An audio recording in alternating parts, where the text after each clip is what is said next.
Астанада 22-24 сәуір аралығында өңірлік экологиялық саммит өтті. Ауқымды халықаралық алаңда мемлекет басшылары, халықаралық ұйым өкілдері, қоғам қайраткерлері, саясаткерлер мен зерттеушілер орталық Азиядағы экология және орнықты даму мәселелерін талқылады. 3 күн ішінде саммит аясында 58 сессия өтті. Оның ішінде 21 жоғары деңгейдегі және орталық Азия елдерінің 4 ұлттық сессиясы ұйымдастырылды. Саммиттің басты нәтижесі орталық Азия мемлекеттері басшыларының экологиялық ынтымақтастық орталық Азия декларациясын қабылдауы болды. Министрлік мәліметінше, мемлекеттер биоалуантүрлілік, химиялық заттарды басқару, қалдықтар, пластикпен ластануға қарсы күрес, ауа сапасын жақсарту, жердің тозуы мен шөлейттенуге қарсы іс-қимыл бағыттарында бірлескен ұстаным қалыптастыруға келісті. Саммит аясында бірқатар инвестициялық келісімдер мен стратегиялық әріптестік меморандумдары қабылданды. Қазақстан үкіметі мен Біріккен ұлттар ұйымы қоршаған орта жөніндегі бағдарламасы арасында стратегиялық ынтымақтастық туралы келісімге қол қойылып, Алматыда өңірлік экологиялық хаб құру жоспарланды. Өңірлік экологиялық саммит аясында делегат ретінде Азаматтық бастамалар орталығының төрағасы, Байтақ Жасылдар партиясы Ақтөбе облыстық филиалы ардагерлер кеңесінің төрағасы Жомарт Қартбаев қатысты. Саммит барысында Жомарт Қартбайұлы Арал теңізінің экологиялық мәселелеріне арналған бірқатар сессияларға қатысып, алыс және жақын шетелдерден, сондай-ақ тәуелсіз мемлекеттер достығы мемлекеттерінен келген делегация өкілдерімен, халықаралық ұйымдармен және бұқаралық ақпарат құралдарының өкілдерімен кездесулер өткізді. Нәтижесінде өзара әріптестік байланыстар орнатылып, бірқатар мазмұнды сұхбаттар берілді. Сонымен қатар, ол Байтақ Жасылдар партиясының мүшесі ретінде қоршаған ортаны қорғау, биоалуантүрлілікті сақтау, флора мен фаунаны қорғау мәселелеріне арналған талқылауларға, сондай-ақ халықаралық аралды құтқару қоры аясындағы сессияларға белсенді қатысты. Аталған алаңдарда Жомарт Қартбайұлы Арал өңірінің қазіргі экологиялық ахуалы, Арал теңізі жағдайы туралы баяндама жасап, өзекті мәселелер бойынша нақты ұсыныстарын жеткізді. Халықаралық Евроньюз телеарнасына берген сұхбатында да ол Арал өңіріндегі экологиялық түйткілдерді кеңінен талқылап, өңірдің бүгінгі жағдайына қатысты маңызды мәселелерді көтерді.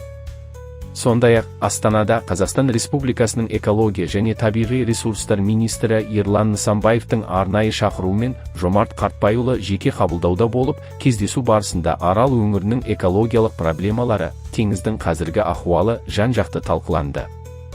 Министр тарапынан аталған мәселелер бойынша тиісті қолдау көрсетілетіні атап өтілді. Жалпы, Байтақ Жасылдар партиясы еліміздегі экологиялық мәселелерді жүйелі түрде көтеріп келе жатқан, оларды шешудің нақты тетіктерін ұсынып жүрген бірегей саяси ұйымдардың бірі.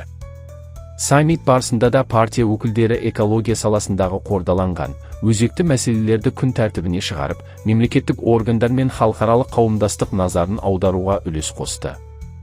Әсіресе, Арал теңізі мәселесін тұрақты түрде көтеріп, үкіметке, салалық министрліктерге және қоғамға үндеу жасап, өңір халқының мүддесін қорғауды жалғастырып келеді. Сонымен қатар, Жомарт Қартбайұлы партия төрағасы Азаматхан Әміртайұлының қабылдауында болып, ұйымның алдағы жоспарларымен танысты. Кездесу барысында Арал өңіріне қатысты бастамаларды жүйелі түрде жалғастыру, экологиялық заңнаманы жетілдіру, халықаралық әріптестікті кеңейту бағытында нақты қадамдар талқыланды. Партия тарапынан алдағы кезеңде өңірлік экологиялық жобаларды іске асыру, қоғамдық бақылауды күшейту, жастар мен еріктілерді тарту, сондай-ақ жасыл экономика қағидаттарын ілгерілету бойынша кешенді жұмыстар жалғасатыны атап өтілді.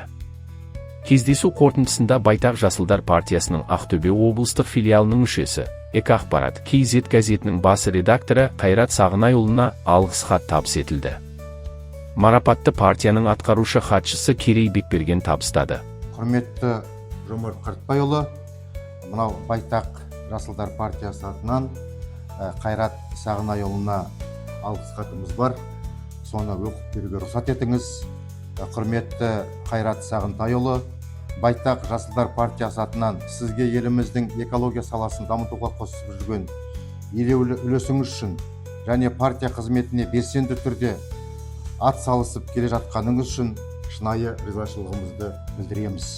Сіздің табиғатты қорғау, қоршаған ортаны сақтау және қоғамда экологиялық мәдениетті қалыптастыру бағытындағы еңбегіңіз ел болашағына қосылған маңызды үлес деп білеміз. жауапкершілігіңіз, азаматтық ұстанымыңыз және белсенділігіңіз өзгелерге үлгі болары сөзсіз. Алдағы уақытта да ел игілігі жолындағы еңбегіңізге табыс, деніңізге саулық, отбасыңызға амандық тілейміз. Бастамаларыңыз әрдайым қолдау тауып, биік белестерді бағындыра беруіңізге тілектеспіз. Қазақстанның Байтақ Жасылдар партиясының төрағасы Азаматхан Әміртаев осы құрмет грамотасын Қайрат Сағынтайұлына табыстауға рұқсат етіңіз. Рахмет көп-көп. Сіздерге де көп-көп рахмет. Біз енді негізгі Ақтөбе қаласынан болғанмен де Арал өңірінің тумасымыз. Енді Арал тек қана Қазақстан емес, Орта Азия мемлекетінің осы жер бетінің бір бейнеті, экологиялық үлкен қасірет.